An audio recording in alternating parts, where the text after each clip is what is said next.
Zahran Mamdani viimane fiasko on pöördumine föderaalvalitsuse poole, et arreteerida peaminister Netanyahu, kui ta tuleb New Yorki. Kuulame, mida tal on öelda. Benjamin Netanyahu on sõjakurjategija, Palestiina rahva vastu suunatud kohutava genotsiidi arhitekt.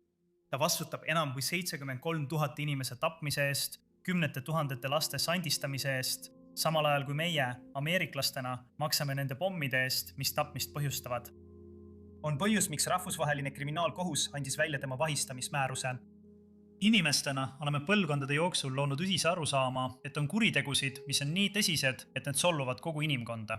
Minu administratsioon on läbi vaadanud kõik seadusega lubatud võimalused, et teha kindlaks, kas New Yorgi linn saaks täita rahvusvahelise kriminaalkohtu vahistamismäärust, kui Benjamin Netanyahu siia tuleks. On selge, et meil ei ole iseseisvat õiguslikku pädevust selle vahistamismääruse täitmiseks. Föderaalvalitsusel aga on see pädevus olemas ja ma kutsun neid üles liituma rahvusvahelise kriminaalkohtuga ning täitma selle vahistamismääruse. Tere, Mark! Sa liitud minuga täna kaugühenduse teel. Mina olen Jeruusalemmas JNS TV stuudios ja sina oled avalikustamata asukohas mujal. Kuula, Mark, me oleme kuulnud New Yorgi linnapealt juba enne tema valimist tema jälkeid kommentaare Iisraeli kohta. Seekord ei ole erand. Aga selle video juures on huvitav see, et ta pidi selle tegema pärast pahameelt, mis tekkis tema eelmise video peale, kus ta ütles, et kavatseb Netanyahu arreteerida. Kui ta tuli septembris New Yorki ÜRO Peaassambleele. Mida sa selle kohta ütled? See ongi poliitika, kus lõbutsetakse, ei olda tõsised ja ollakse antisemiitlikud. Ja ma ütlen seda, mida on vaja öelda. Ma mõtlen, mõned inimesed ütlevad, et kui sa oled opositsioonis, kui sa oled tudengiaktivist, kui sa oled ülikoolis aktivist, siis võid igasuguseid rumalaid asju öelda ja pääsed sellest puhtalt. Aga kui sinust saab valitud ametnik, siis peaksid sa olema tõsisem. Ja kahjuks me pole näinud sellist muutust Mamdani puhul. Ta ei püüagi varjata oma radikaalseid, Iisraeli vastaseid ja juudi vastaseid seisukohti, mis on kurb. Ja vaatame lihtsalt tema väite loogikat. Ma arvan, et ÜRO liikmesriike on umbes 190, võib-olla veidi vähem. Paljud neist ei ole demokraatlikud, paljusid juhivad diktaatorid. Ja see on mees, kes ütleb avalikult, et ta toob esile just juudi riigi. Ja ta ütleb, et kõigist inimestest, kes New Yorki tulevad, usub ta, et just Netanyahu tuleks vahistada, kuid tema ise ei saa seda teha. Tal on väga kahju, et ta ei saa seda teha. Me föderaalvalitsus peaks Netanyahu arreteerima. Nüüd, isegi kui keegi kritiseerib Iisraeli ja tead, paljud inimesed kritiseerivad Iisraeli. Aga öelda, ma mõtlen, mida ta ütleb. Ta ütleb, et ma ei vaata kohutavaid diktaatoreid, kes tulevad igasugustest maailma paikadest. Ma ei räägi Iraani juhtkonnast. Ma ei räägi nende riikide juhtkonnast, kus inimõiguste olukord on kohutav. Demokraatlikult valitud demokraatliku riigi juht on see, kelle sa välja valid ja ütled, et ma arreteeriksin ta, kui saaksin. Ja mul on väga kahju, et ma ei saa teda arreteerida. Mis see siis tähendab? Õige. Tead, see läheb isegi kaugemale, sest ma ei taha isegi öelda, et jah, muidugi sa võid olla kriitiline Iisraeli ja Iisraeli inimõiguste olukorra suhtes. Las ma toon selle välja. Kõik, mida ta ütles genotsiidi kohta Gazas või mida ta ütleb apartheidi ja palestiinlaste väärkohtlemise kohta Gazas. Loomulikult ta ei maininud 7. oktoobri veresauna ega midagi sellist, jumal hoidku, aga kõik, mida ta ütleb, on täielik vale. Ja asi pole ainult selles, et Iisraelil on võrreldes ÜRO liikmesriikidest diktatuuridega head näitajad. Ei, objektiivselt, igas mõttes, ükskõik millise mõõdupuu järgi, on Iisraelil suurepärased näitajad.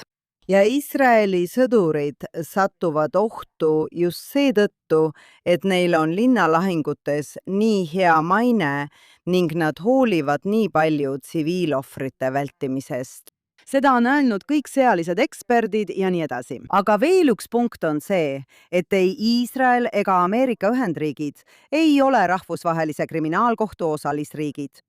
Ja just sellel alusel Mamdani ütleski. Ta ütles, et ta on sõjakurjategija rahvusvahelises kriminaalkohtus ja rahvusvahelises kohtus. Aga olgem selles selged, Ameerika Ühendriigid. välisminister Marco Rubio on kampaanias, mille eesmärk on täielikult diskrediteerida, laiali saata ja halvustada rahvusvahelist kriminaalkohut, sest tema sõnul on see ebalegitiimne. Ja see on hunnik, selle algne eesmärk on ammu kadunud, nagu ka ÜRO algne eesmärk. Ja kuulame korraks, mida Marco Rubio selle kohta ütles. Kui rahvusvaheline kriminaalkohus loodi 24 aastat tagasi, öeldi meile, et see on vaid kitsalt piiritletud varumehhanism, ülemaailmne kohus, mis sekkub ainult kõige raskemate kuritegude puhul, nagu genotsiid ja sõjakuriteod, ning ainult siis, kui riigi enda kohtud ei suuda neid ise menetleda. Aga tõde on see, et see oli midagi palju radikaalsemat ja äärmuslikumat. See oli ülemaailmne tribunal, kus töötasid valimata globalistlikud bürokraadid, kes väidavad, et nende võim on peaaegu piiramatu. Selle ülemaailmse kohtu oht on ainult kasvanud. Täna ohustab see iga meie poliitilise ja õigussüsteemi aspekti.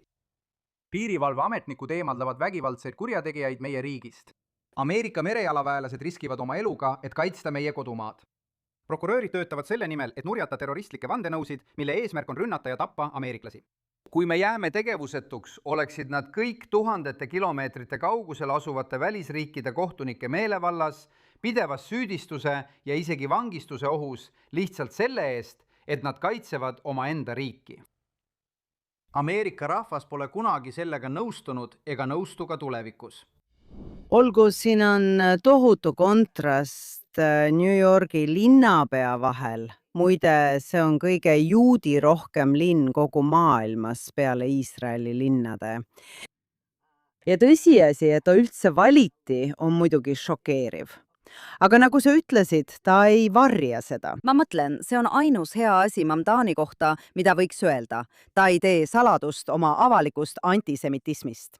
Tema vaenulikkus ei ole suunatud peaminister Netanyahu vastu. Ja ma arvan, et kõik vasakpoolsed või kõik Netanyahu vastased hääled Iisraelis ja välismaal peaksid üht asja teadma. See ei ole Netanyahu, keda ta vihkab. See on kogu. Nii et alustame kõigepealt. Räägime sellest, mida Rubio ütles ja Rubiol on 100% õigus, sest Rubio ütles seda. See rahvusvaheline kriminaalkohus, ICC, loodi algselt Toodu Kurase poolt, kes ütles, teate, meil on probleemid riikidega maailmas, kus puuduvad sõltumatud kohtusüsteemid ja kus on kohutavad inimesed, keda ei tooda kohtu ette. Ja meil on vaja institutsiooni ja nad rääkisid kohtadest, kus toimusid kohutavad kodusõjad, massimõrvad, genotsiidid ja nii edasi. Ja meil peab olema institutsioon, mis on olemas siis, kui toimivat õigussüsteemi pole ja me saame minna ning tagada õiglus inimestele, kes seda väärivad. Ja nad ütlesid ka, et me ei saa sundida ühtegi riiki selle süsteemiga ühinema. Seetõttu on see vabatahtlik süsteem, millega inimesed liituvad. Ja nagu sa ütlesid, nagu Ühinenud Rahvaste Organisatsioon ja nii edasi, on see arenenud ning sellest on saanud bürokraatlik koletis, kus valimata kohtulikud võivad kuulutada inimesi kurjategijateks. Ja ma tuletan sulle meelde, et paljud inimesed, kes liitusid rahvusvahelise kriminaalkohtuga, ICC, ei oma sõltumatut kohtusüsteemi. Ja selle tulemusena on kohtunikud, keda nad ICC-sse saadavad, loomulikult valitud ÜRO tüüpi raamistikus, kus riigid hääletavad blokina ja nii edasi. Ja kui sa tuled riigist, kus puudub sõltumatu kohtusüsteemi ajalugu, siis muutub sinu kohtunik rahvusvahelises kriminaalkohtus sisuliselt samasuguseks poliitiliseks hääleks nagu ÜROs. Sa teed kõike, mida sinu valitsus ütleb, sest sõltumatut kohtusüsteemi ei ole. Nii et ma mõtlen, kui Iisrael ütleb ja Ameerika Ühendriigid ütlevad, et see kohus ei oma meie silmis mingit pädevust. Ma mõtlen, see loodi teisel eesmärgil ja nüüd kasutatakse seda riigi vastu, millel on väga iseseisev kohtusüsteem. Sa oled selles saates rohkem kui korra öelnud, et Iisraeli kohtud on liiga võimsad, Ruuti. Ja paljud iisraellased nõustuvad sinuga. Ja ometi näiteks kohus, institutsioon, mis loodi selleks, ja nad ütlesid seda ka oma põhikirjas, oma asutamisdokumendis. Nad ütlesid, et me tegutseme seal, kus kohtuvõim ei toimi. Öelda, et Iisraelis kohtuvõim ei toimi, on, mis planeedil sa elad? ja mis minu arvates Rubiot muretsema paneb, on see, et kui sa saad minna Iisraeli kallale ja ta ütles seda ise, siis saad minna iga riigi kallale. ja äkki saavad Ameerika sõduritest, Ameerika diplomaatidest, Ameerika pilootidest, kes ründavad või ründasid tuumarajatisi Iraanis, samuti sõjakurjategijad. ja kui nad lähevad puhkusele Prantsusmaale, et külastada, ma ei tea, Eiffeli torni, siis nad arreteeritakse äkitselt. ja siin on meil olukord, kus see rahvusvaheline institutsioon, mis võib-olla loodi kõigi õigete põhjustega, on muutunud suureks probleemiks. Öelda, et demokraatlikult valitud peaminister, kes seisab silmitsi tagasivalimisega, peab seisma oma rahva ees ja uuesti valituks osutuma. jah, riigis, kus on äärmiselt sõltumatu kohtusüsteem, mis on korduvalt näidanud, et tühistab valitsuse otsuseid. peaminister ise, nagu me mõlemad teame ja oleme arutanud, on Iisraelis süüdistuse all ja kohtu all, sest väidetavalt on ta toime pannud õigusrikkumisi. Öelda, et rahvusvaheline kriminaalkohus, kellel puudub igasugune pädevus nendes küsimustes, kavatseb kindlasti esitada süüdistuse peaminister Netanyahu vastu, see on tõesti absurdne. Üks viimane asi veel muidugi. Peaprokurör, kes esitas Netanyahu vastu süüdistuse, pidi muidugi tagasi astuma tema enda halva, isikliku ja ebamoraalse käitumise tõttu. ja tema ongi see moraalne autoriteet, kellest Mamdani räägib. õige. muide, mitte Iisraeli peaprokurör rahvusvahelises kohtus. õige. olgu. ja teda süüdistati massiivses seksuaalses ahistamises või seksuaalses väärkohtlemises ning ta alandati selle tõttu täielikult. olgu. mitte, et need oleksid omavahel seotud. aga jah, tal on halb iseloom ja ta on ka antisemiit. siin on huvitav asi. President Trump, miks pidi Mamdani selle väikese uue video tegema? Ta muudkui teeb neid väikseid klippe. See on sellepärast, et president Trump postitas Truth Socialis. Vabandust, Mamdani, see on minu ümberjutustus president Trumpist. Vabandust, Mamdani, keegi ei arreteeri Netanyahut, kui ta tuleb New Yorki ja sul ei ole selleks õigust. Samal ajal ütles USA suursaadik Iisraelis Mike Huckabee, et ta säutsus täna. Ta ütles, et Mamdani ei ole rumal. Ta nimetas teda alatus antisemiidiks.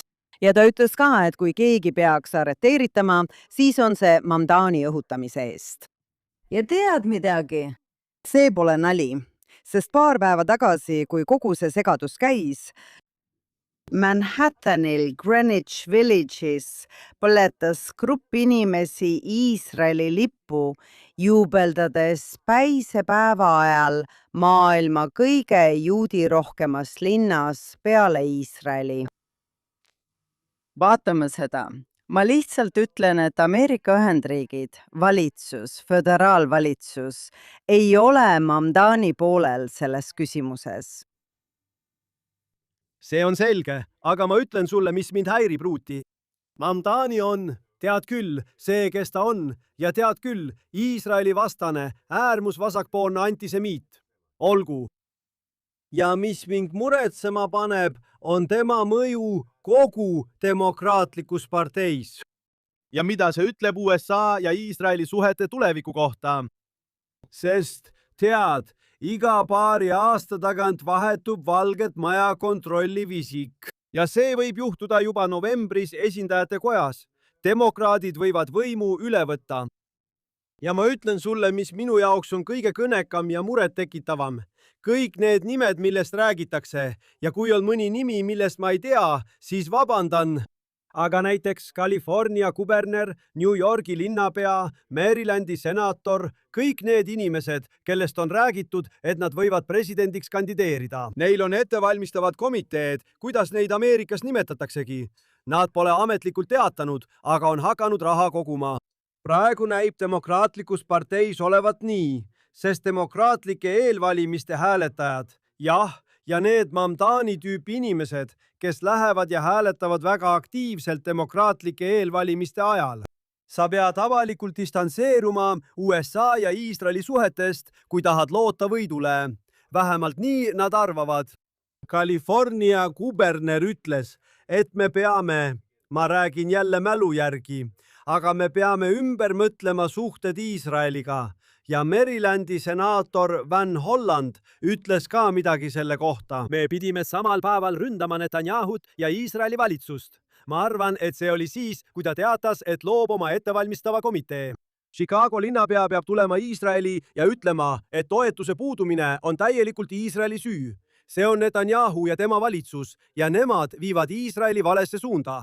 see on peaaegu nii, et kui varem oli nali selles, et kui sa tahtsid presidendiks kandideerida, pidid kindlasti minema Iirimaale, Itaaliasse ja Iisraeli. Need olid 3 kohustuslikku reisi, kuhu pidid minema. Nüüd on nii, et Demokraatliku partei eelvalimistel on see kohustuslik, kui tahad olla konkurentsivõimeline. Kui tahad mingitki võimalust, pead ütlema midagi negatiivset Iisraeli kohta. Ilma selleta pole mõtetki võistlusele minna. Ja muide, mitte ainult Iisraeli kohta. Ma mõtlen, ärgem unustagem, et Mamdani nimetas AIPAC-i koletisteks. See ei puuduta ainult Iisraeli, vaid juute. Ja paljude nende kandidaatide poolt avalikult väljendatud antisemitism on Ameerikas lihtsalt enneolematu. Ja sul on täiesti õigus, see on murettekitav. Aga ma tahaksin hetkeks rääkida ka süüst, mis lasub Ameerika juutidel ja iisraelastel. Ja mida ma selle all mõtlen? Ma ei mõtle, et iisraellased või Ameerika juudid oleksid süüdi meie ja nende vastu suunatud vihkamises. Ei. Aga 30% New Yorgi linna juutidest hääletas Mamdani poolt. 30%. See on palju. See on esimene asi. Teiseks, juudid kipuvad olema Demokraatliku partei liikmed või hääletama demokraatide poolt. Ja Iisraeli liberaalid, kes on Ameerika Ühendriikide liberaalide ekvivalent. Juudid, liberaalsed juudid. Nad muudkui korrutavad seda. Aastaid on nad korrutanud, et Netanyahu on süüdi lõhes demokraatide ja vabariiklaste vahel seoses Iisraeliga, mis on selle põhjustanud. Varem said nad üle parteipiiride koostööd teha, aga nüüd on Netanyahu selle kaheparteilisuse ära rikkunud. See on jama. Ja ma tahan pöörduda mitte ainult USA juutide poole, et nad teevad endale karuteene, kui hääletavad demokraatide poolt, eriti praeguses olukorras, vaid ka Iisraeli juutide poole, kellel on tunne, et kui me ainult Netanyahust lahti saaksime, siis kõik muutuks. See on vale. Ja sellel pole mingit pistmist sellega, kelle poolt mina või keegi teine Iisraelis hääletab. Ainsad parteid Iisraelis, kes usuvad, et Iisrael sooritab Gazas genotsiidi ja nii edasi, on Araabia parteid. Juudi parteid, isegi kõige vasakpoolsemad, need on inimesed, kes on Gazas võidelnud, kes on oma vormi selga pannud ja selles osalenud. Nad teavad, et me ei pane toime genotsiidi. Nad on viimased inimesed maailmas, kes seda tahaksid. Nad on rahuarmastajad. Nad on alati toetanud 2 riigi lahendust palestiinlastega. Ma räägin vasakpoolsetest iisraellastest. Kui keegi arvab või kujutab ette, ükskõik milline juut mõlemal pool ookeani, et Netanyahu kõrvaldamine muudaks seda, mida sa kirjeldasid. Ja avalik antisemitism, mis on plahvatuslikult kasvanud, eriti pärast 2000 iisraellase ja juudi veresauna. Ja mitte ainult iisraellased, vaid enamik neist, kes olid 7. oktoobril tapeti, 1200 inimest. Ja sellest ajast alates on sadu röövitud ja tapetud. Kui keegi arvab, et Netanyahu väljavahetamine muudab midagi, siis ta petab iseennast. Ma vastan sellele. On 2 inimest, kes kirjutasid raamatu. Ma arvan, et see ilmus aasta või 1,5 tagasi. 2 inimest, kes ei ole Iisraeli suhtes eriti sõbralikud. Üks neist oli Robert Malley, kes oli ilmselt kõige kriitilisem Iisraeli suhtes kogu Bideni administratsioonis, kuni temalt töö ära võeti. Ja teine inimene oli mees nimega Hussein Aga, kes oli Liibanoni šiit, kellest sai üks peamisi palestiinlaste organiseerijaid.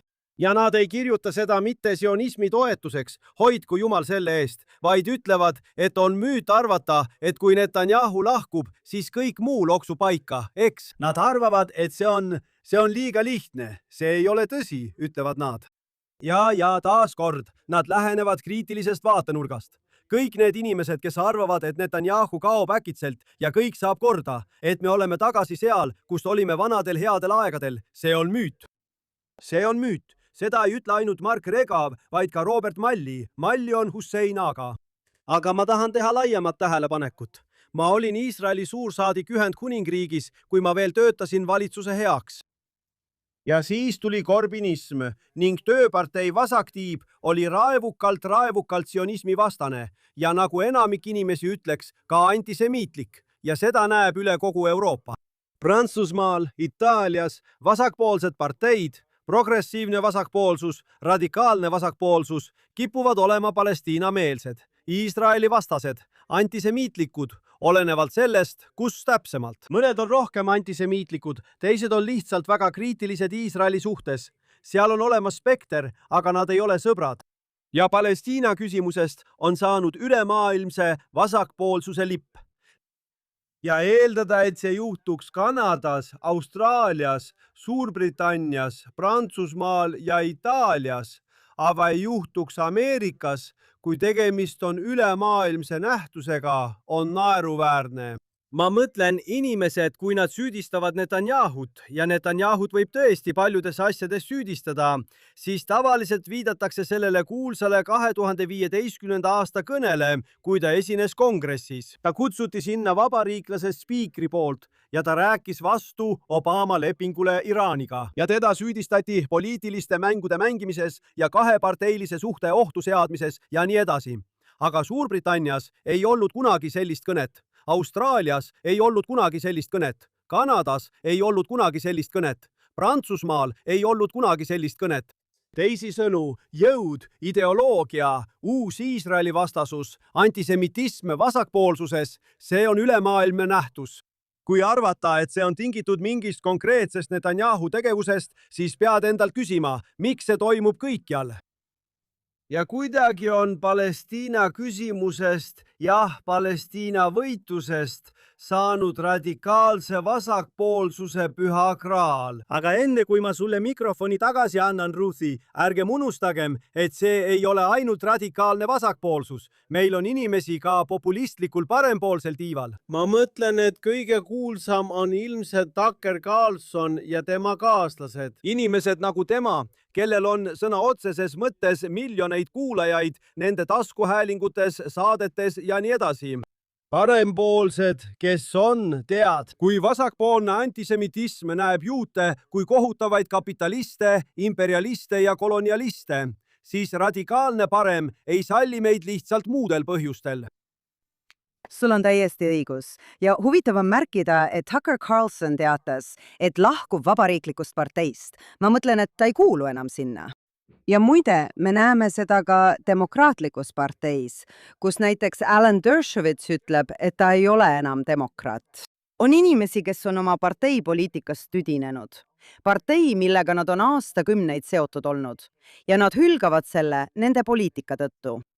Praegu on see nii ja ma loodan, et see jääbki nii.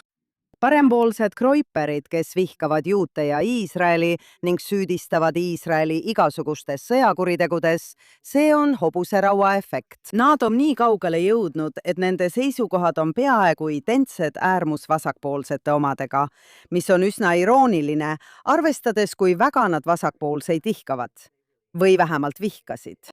Selles küsimuses on nad ühel meelel ja see on äärmiselt murettekitav.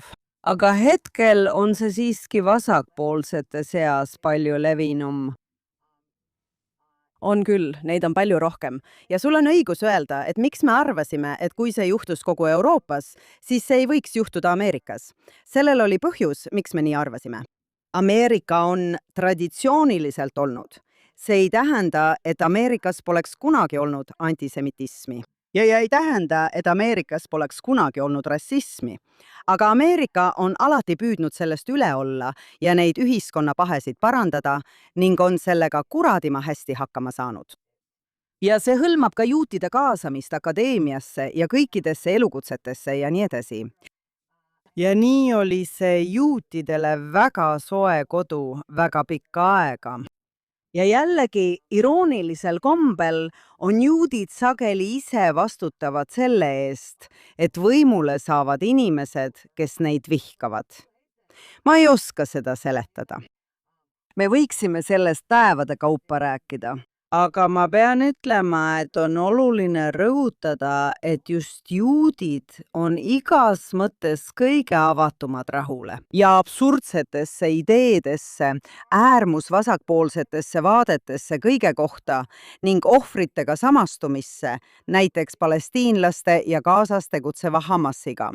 Lubage mul veel kõigile meelde tuletada, et 7. oktoobril olid paljud neist inimestest, kes tapeti, vägistati, pea maha raiuti ja keda piinati kõige kohutavamal moel. Gaza ümbruse kogukondades, piiril, kibutsites ja teistes kogukondades, mis piirnevad Gazaga.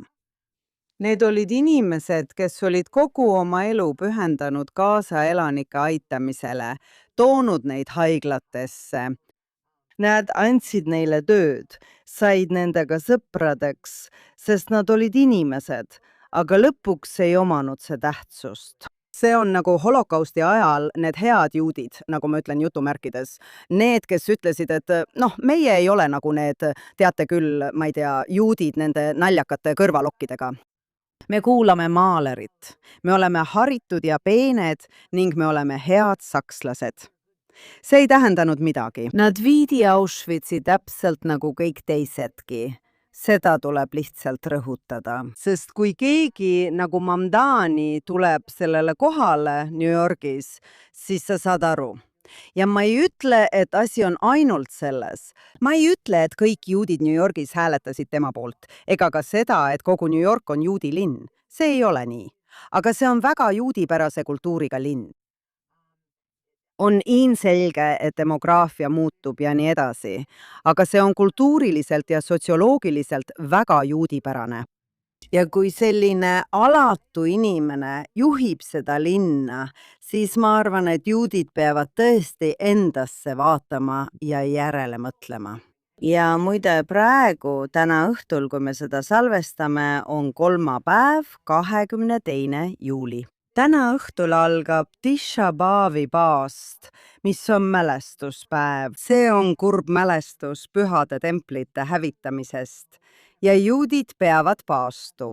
Ja sõnum on olnud, et põhjendamatu vihkamine juutide seas, põhjendamatu vihkamine viis selle hävinguni ning me peame sellest õppima.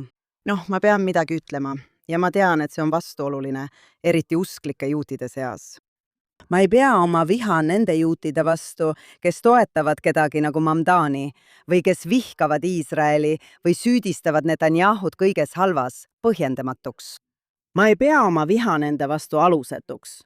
Ma arvan, et see on täiesti põhjendatud. Ja jah, see on tõsi. Juudid on üksteise vastu väga vaenulikud. Ja nagu Ameerikas on novembris vahevalimised, toimuvad ka Iisraelis Knesseti valimised. Meie riiklikud valimised 27. oktoobril, nädal enne Ameerika vahevalimisi. Ja ma ütlen, jah, nii see on. On palju pingelisi meeleolusid, aga ma ei näe selles valimises ega üheski teises juudi ühtsust. Kui asi puudutab neid kõige põhilisemaid küsimusi, näiteks seda, kas sa aktsepteerid oma vaenlase viha enda vastu või mitte. Nii et ma tahan vastata sinu loal, Ruuti. Sa nüüd ütlesid sa seda veidi teistmoodi, aga podcasti alguses ütlesid sa, et sa kõhkled süüdistamast Ameerika juute, eks? Sa süüdistad Mamdanit ja oled valmis neile kahtluse korral õigust andma. Ja nagu sa tead, paremini kui enamik, sest sa kasvasid üles Ameerika Ühendriikides, oli juudi kogukond traditsiooniliselt oluline valijaskond demokraatlikus parteis. Ja vana koalitsioon, demokraatlik koalitsioon, mille FDR ehk Roosevelti 1930-ndatel üles ehitas, seal olid juudid selle oluline osa. Ja tead, 80%, 75%, sõltuvalt sellest, millised valimised olid, hääletasid juudid demokraatliku partei kandidaatide poolt. Mõnikord oli see protsent veidi madalam, mõnikord kõrgem, aga alati võis kindel olla, et selge, märkimisväärne enamus Ameerika juutidest hääletab demokraatliku partei poolt. Ja siin tahan ma midagi öelda. Ja ma ei ole nagu sina ega kasvanud üles Ameerikas, kuigi olen seal töötanud. Ma olen Ameerika juutide suhtes kriitiline. Ma mõtlen, sa rääkisid neist 30%, kes hääletasid Mamdani poolt, jah.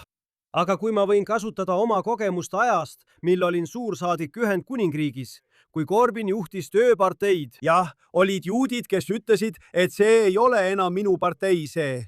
Ma olen kogu oma elu olnud tööpartei liige, aktivist ja valija. Ma ei saa hääletada tööpartei poolt, kui seda juhib keegi, kellel on Iisraeli vastased ja antisemiitlikud vaated, eks.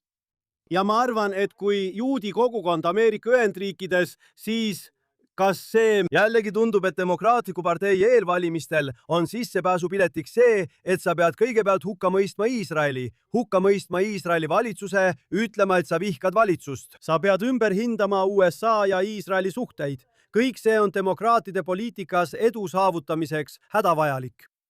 Peab tulema juudi vastureaktsioon.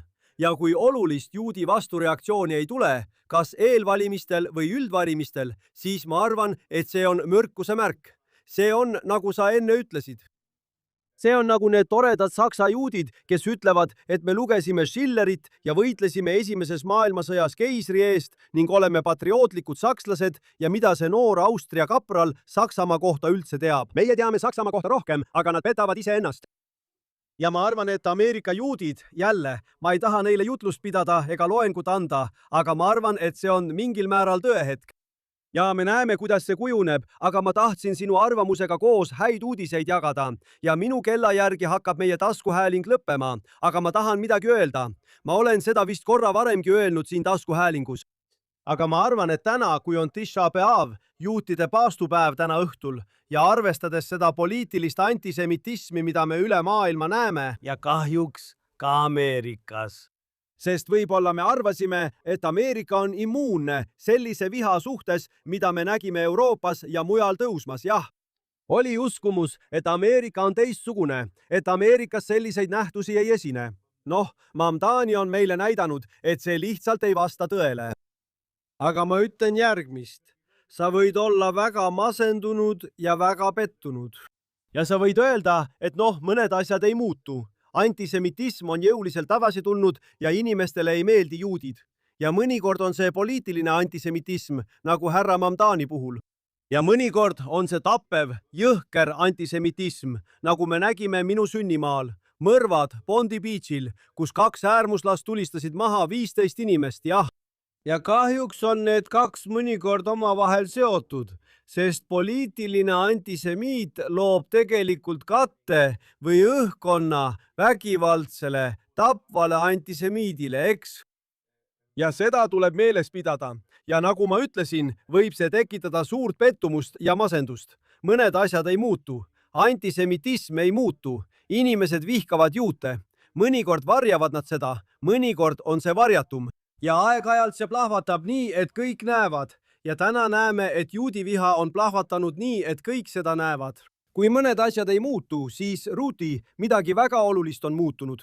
Ja see on see, et meie, juudid, oleme muutunud. Ja ma tahan seda rõhutada ja teha selle väga selgeks. Mõtle maailmale, kus sinu isa... Minu isa sündis. Jah. 1930-ndate natsismi ja kõige selle maailm. Ja juudid olid kaitsetud. Juudid olid kodutud ja juudid olid riigita. Me pidime paluma inimesi, et nad lubaksid meid oma riikidesse, kui põgenesime tagakiusamise eest. Me pidime paluma inimesi, et nad meid kaitseksid. Täna ei ole juudid enam riigita. Juudid ei ole enam kodutud. Juudid ei ole enam kaitsetud. Kui kusagil on antisemiidid, kes ehitavad tuumapommi, et meid rünnata ja hävitada, siis me hävitame nende tuumapommi enne, kui nad saavad meid rünnata. Teisisõnu, täna on juutide olukord teistsugune.